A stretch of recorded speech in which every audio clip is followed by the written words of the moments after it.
ইসলামের যে সদস্যরা পার্লামেন্টে গেছে একজনেরও আল্লাহ রসুলের নাম নিয়ে এমপি হওয়ার যোগ্যতা নাই। পার্লামেন্টে এমপির নিয়মকানুন মেনে, প্রসিডিওর মেনে, কার্যপ্রণালী মেনে যে চলাচল, একটারও সেই মানসিকতা এবং যোগ্যতা এবং সেটা শিখার যে আগ্রহ সেটা কারণ নাই। এটা আমি প্রথম থেকে স্পষ্ট। জনগণকে না বুঝে ভোট দিল। তাহলে আপনি যদি বলেন কেন, আমি আপনাকে স্পষ্ট বলে দিচ্ছি। প্রথমত হচ্ছে কোনো ব্যানার, পোস্টার, কোনো কিছু ওই এমপিদের চেক হয়, চেকপোস্ট হয় ভিতরে ঢোকার সময়, এগুলো কেউ ভিতরে নিতে পারে না। কিন্তু জামাত ইসলাম কিভাবে সব রেড প্ল্যাকার্ড নিয়ে ঢুকলো এবং ওই যে নিরাপত্তা প্রহরী তারা তাকে বাধা দিল না, কোনো কিছু করলো না। এখানে তো ডালমে কুচ কালা হয়, এরপর আর পিস্তল নিয়ে ঢুকবে, এরপরে আর্মস নিয়ে ঢুকবে, বাঁশের লাঠি নিয়ে ঢুকবে। কারণ ওই সংসদের ভিতরে ঢুকে যে তছনছ করেছে তারা, সংসদ ভবনটা হচ্ছে কি, এটা জনগণের সম্পদ, এটা জনগণের প্রপার্টি দিয়ে করা, মানে জনগণের ট্যাক্সের পয়সা দিয়ে জনগণের প্রতিনিধিত্ব করা, তো জনগণের সম্পদ। ওইটা টেবিল চেয়ার ভেঙে ওইটা লুট করে আন্দোলনের নামে ওটা বাড়াবাড়ি যেটা করেছে তারা, রাষ্ট্রীয় সম্পদ নষ্ট করছে। না আপা, আপনি যে আন্দোলনের কথা বলছেন সেই আন্দোলনে কিন্তু গোটা জাতি ঐক্যবদ্ধ ছিল, সেটাকে আলাদাভাবে তাদের তাদেরকে ঠেলবার সুযোগ ঠিক আছে। কিন্তু পার্লামেন্ট ভবনের ভিতরে ঢুকে তছনছ করে ফেলবো, নাম ভবনের ভিতরে ঢুকছে, ঠিক আছে, সেটা বিক্ষিপ্ত জনগণ করেছে। বিক্ষিপ্ত জনগণ না, এখানে তারা একবারে সুনির্দিষ্টভাবে নেতৃত্ব দিচ্ছে। তাহলে প্রথম ভায়োলেশন হলোটা কি, যে তারা ওখানে প্ল্যাকার্ড নিয়ে ঢুকলো, রেড পতাকা নিয়ে ঢুকলো তারা। এবং দ্বিতীয় ভায়োলেশন হচ্ছে পার্লামেন্টের স্লোগান চলে না, পার্লামেন্ট ওয়াকআউট করবে, চিৎকার দিবেন। আপনারাও তো দিয়েছেন, আপনি নিজেই দিয়েছেন। কোনদিন স্লোগান দেইনি, আপনিও তো পার্লামেন্টের মধ্যে স্লোগান দেইনি। পার্লামেন্ট ওয়াকআউট করছি, চিৎকার দিছি, চাচামিচি করছি, চলে আসছে, নট স্লোগান। স্লোগান দেওয়ার জন্য মাঠ আলাদা, নট পার্লামেন্ট। তাহলে সেখানে দ্বিতীয় ভায়োলেশন হলো। থার্ড ভায়োলেশন হলো যে এরা জামাত ইসলাম হিন্দদের প্রতিষ্ঠা, জামাত ইসলাম পাকিস্তান দ্বিতীয় প্রতিষ্ঠা, জামাত ইসলাম বাংলাদেশ তৃতীয় প্রতিষ্ঠা। জাতীয় সঙ্গীতের প্রতি মস্তক অবনত করে শ্রদ্ধা নিবেদন না করা এবং উঠে না দাঁড়ানো, ওই তারা জামাত ইসলাম পাকিস্তানি থেকে গেছে। আজও তারা জামাত ইসলাম বাংলাদেশ, তারা তো সর্বশক্তিমান আল্লাহর প্রতি, আল্লাহ ছাড়া কারোর কাছে তো মাথা নত করার বিধান নতের ব্যাপার না। আপনি শোক প্রস্তাব যখন পাঠ করে তখন কি করে মানুষ? হাঁ করে তাকায় থাকে, না ইয়ার কি মারে, না গপ্প গুজব করে? একটা শ্রদ্ধায় মস্তক অবনত হয়। সেজদা দেওয়ার কথা আমি বলছি না, শ্রদ্ধায় মস্তক অবনত, আমি এভাবে থাকবো, আমি তো সেজদার কথা বলছি না। তাহলে দেখেন তৃতীয় ভায়োলেশন হলো তাদের এখানে। চতুর্থ যে ব্যাপারটা, তারা গেছেই ওখানে মারামারি মল্লযুদ্ধের মানসিকতা নিয়ে, বলে আন্দোলন করবে, এটা করবো, ওটা করবো, ঘোষণা। এই সমস্ত ঘোষণা ধার ধারে নাকি কেউ? জামাত ইসলাম বুকে হাত দিয়ে বলতে পারবে যে তারা যেগুলো ইউনূস সরকারের সাথে সিটিং অ্যারেঞ্জমেন্টে প্রশাসনের লিয়াজো করে একেবারে এ টু জেড প্রশাসন সাজায়, তারা ফরম্যাট করে যে কটা জায়গায় জিতেছে, তারা সেই কটা জায়গায় সেভাবে, কিন্তু তাদের পক্ষ থেকে তো অভিযোগ তারা 203 আসনে জিতেছে, আপনারা বলেন ইঞ্জিনিয়ারিং করেছে। তারা যেহেতু প্রশাসনিক সুবিধা নিয়ে জিতছে, তারা যেহেতু প্রশাসনিক সেটআপ নিয়ে জিতছে, অতএব চোর, ওই যে বলে না চোর শোনে না ধর্মের কাহিনী, আর চোরের চোখ হচ্ছে পোটলার দিক। তো যারা যেই কাজ করে আসে তারা সেই কাজটাই করবে, তারা সেই কাজটাই করবে। ওরা যেহেতু ওইভাবে জিতেছে বাংলাদেশের মাটিতে সারা জীবন, আপনাদের কাছে কি কোনো তথ্য প্রমাণ আছে? কেন তথ্য প্রমাণ থাকবে না ভাই? একটা ক্যান্ডিডেটের বাড়ির পাশে, বাড়ির সেন্টারে আপনি 94% দেখাচ্ছেন কাস্টিং, আর অন্য জায়গায় 50%, আর ওনাকে যেখানে জিতাবেন সেখানে আপনি 84, 88। একটা অনৈতিক ঐক্য তো।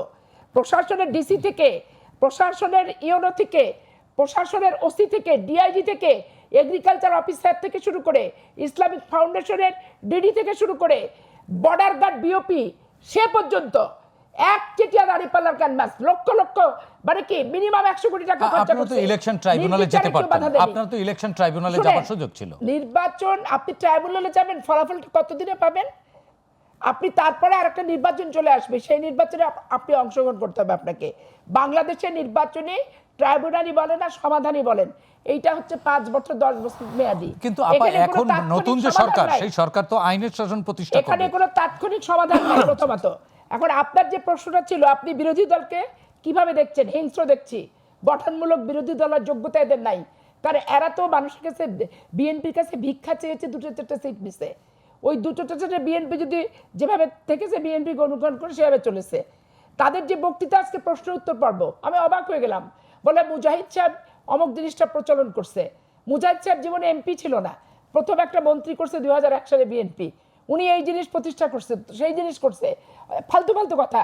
অথচ 91 সালে বেগম খালেদা জিয়া এগুলো করছে। আপনার এই যে উপবৃত্তি প্রকল্প, নারীদের অবৈতনিক শিক্ষা, তারপরে হচ্ছে বিনা পয়সায় অধ্যয়ন, তারপরে শিক্ষার বিনিময়ে খাদ্য, এগুলো সমস্ত বেগম খালেদা জিয়ার কর্মসূচি। তাহলে কি রাজপথেই গড়াচ্ছে মুজাহিদি। তারপরে আরেকটা সবচেয়ে খারাপ যে জিনিস, ওরা যে বাংলাদেশের অস্তিত্ব মানে না, বাংলাদেশের সার্বভৌমত্ব মানে না, তার জ্বলন্ত প্রমাণ কি জানেন? আপনি যুদ্ধ অপরাধী, ওরা যুদ্ধর অপরাধ করেছে ওনারা, এটা সঠিক। বিচার পদ্ধতিতে স্বচ্ছতা ছিল না।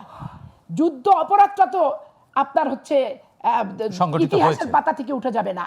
তাহলে শোক প্রস্তাবে MK আনোয়ারের নাম থাকবে না, আপনার হচ্ছে হান্নান শাহর নাম থাকবে না, ডেপুটি স্পিকার আব্দুল হামিদ তার নাম নিয়ে কথা নাই, শামসুল আলম প্রামাণিক মারা গেছে মান্দার MP, তার নিয়ে কথা নাই, মশিউর রহমান মারা গেছে ঝিনাইদা, শহীদুল ইসলাম বেল্টু মারা গেছে আমার চোখের সামনে, তো আমি দেখলাম ইলিয়াস আলী অপহৃত হয়েছে, আজও সে জীবিত না মৃত তার কোনো খবর নাই। সেগুলো নিয়ে বাদ দিয়ে একটা বিচার প্রক্রিয়ার ভিত্তিতে ফাঁসি আসামি, সেগুলোকে বলছে যে শোক প্রস্তাবে আনতে হবে। সেখানে তো সালাউদ্দিন কাদের চৌধুরীর নাম ছিল। সালাউদ্দিন কাদের চৌধুরী 71 সালে মুক্তিযুদ্ধের সময় লন্ডনে ছিল, স্বীকৃত বাংলাদেশে, স্বীকৃত। বাংলাদেশে কোনো ঘটনার সাথে 71 সালে সে জড়িত না, ইতিহাস তার তথ্য প্রমাণ আছে। অতএব সালাউদ্দিন কাদের চৌধুরীকে গায়ের জোরে বিগত স্বৈরাচার সরকার ফাঁসির কাষ্ঠে ঝুলাইছে ব্যক্তিগতভাবে, তারা জিহাংসা প্রতিহিংসার চরিতার্থ করার জন্য। কিন্তু যাদের বিরুদ্ধে যুদ্ধ অপরাধের অভিযোগ ছিল মুক্তিযুদ্ধের পরে, এই অভিযোগ আপনি তো অস্বীকার করতে পারবেন না। বিএনপি তো পার্লামেন্টে কেউ প্রতিবাদ করলো না, বরং চিফ হুইপারও নাম ইন্ডোর্স করলেন। দেখেন, বিএনপি প্রতিবাদ করলো কি করলো না সেটা তো একটা চ্যাপ্টার। আপনি বাংলাদেশের নাগরিক মানে আপনি কি নাগরিক হিসেবে বলছেন? আমি কি MP হিসেবে উত্তর দিচ্ছি? না, আমি তো পার্লামেন্টের কেউ না। তা আমি তো নাগরিক হিসেবে বলবো, এবং স্বাধীন চেতা নাগরিক। মানে বিএনপি নেত্রী হিসেবে বলছেন না? মুক্তিযুদ্ধে বিএনপি মানে কি মুক্তিযোদ্ধা নয়? অবশ্যই। রাষ্ট্রপতি জিয়াউর রহমান স্বাধীনতার ঘোষক ছিলেন, সেক্টর কমান্ডার ছিলেন, প্রত্যক্ষ মুক্তিযুদ্ধে অংশগ্রহণকারী বাংলাদেশে একমাত্র সরকার রাষ্ট্রপ্রধান রাষ্ট্রপতি জিয়াউর রহমান। অতএব আমার রক্ত, ধমনী, শিরা, উপশিরা, আমার জন্ম যেই দলের হচ্ছে মুক্তিযুদ্ধের ভিতর দিয়ে, আমি তো মুক্তিযুদ্ধকে অসম্মান করতে পারবো না। যে অসম্মান করবে তাকে বরদাস্ত করতে আপা, একটি প্রশ্ন, সেটি হচ্ছে যে তাহলে কি এই ক্ষমতাসীন দল এবং বিরোধী দলের এই যে রেষারেষি বা বাকযুদ্ধ, এটি কি রাজপথ পর্যন্ত গড়াবে কিনা? আমরা আপনার কাছ থেকে শুনবো ছোট্ট একটি বিরতির থেকে ফিরে। দর্শক, আর কাবুল প্রশ্নগুলো সহজ নিচ্ছে, ছোট্ট বিরতি, আমাদের সঙ্গেই থাকুন।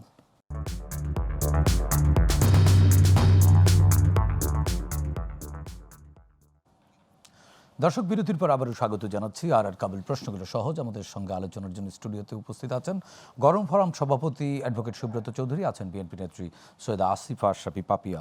আপা, আপনার কাছ থেকে আলোচনা শুনছিলাম যে ক্ষমতাসীন দল এবং বিরোধী দলের যে শুরুতেই যে পরিমাণ রেষারেষি বা বাকযুদ্ধ চলছে, এটি রাজপথে শেষ পর্যন্ত গড়াবে কিনা, বা সংসদ মানে রাজনীতিটা কোন দিকে যাচ্ছে? এইখানে আমি আপনাকে স্পষ্ট বলি, আজকের যে সরকারি দল, ইনাদের সরকারি দল হওয়ার অভিজ্ঞতা আছে, ইনাদের বিরোধী দল হওয়ার অভিজ্ঞতা আছে, এবং 116 সিটের বিরোধী দল এবং 200-200-র উপরে 2001-এ তো অনেক আসন নিয়ে জিতছে। তারপরও 2008-এর কনস্পেসের নির্বাচনে এবং 35 সিটের বিরোধী দল হওয়ার অভিজ্ঞতা কিন্তু আছে। অতএব বিএনপি একটা দায়িত্বশীল বিরোধী দল হিসেবে দায়িত্বশীলতা দেখিয়েছে পার্লামেন্টে 2008 সাল, এবং 96 সালে বিরোধী দল ছিল, আবার সরকারি দলেও যথেষ্ট দায়িত্বশীলতার পরিচয় দেখিয়েছে।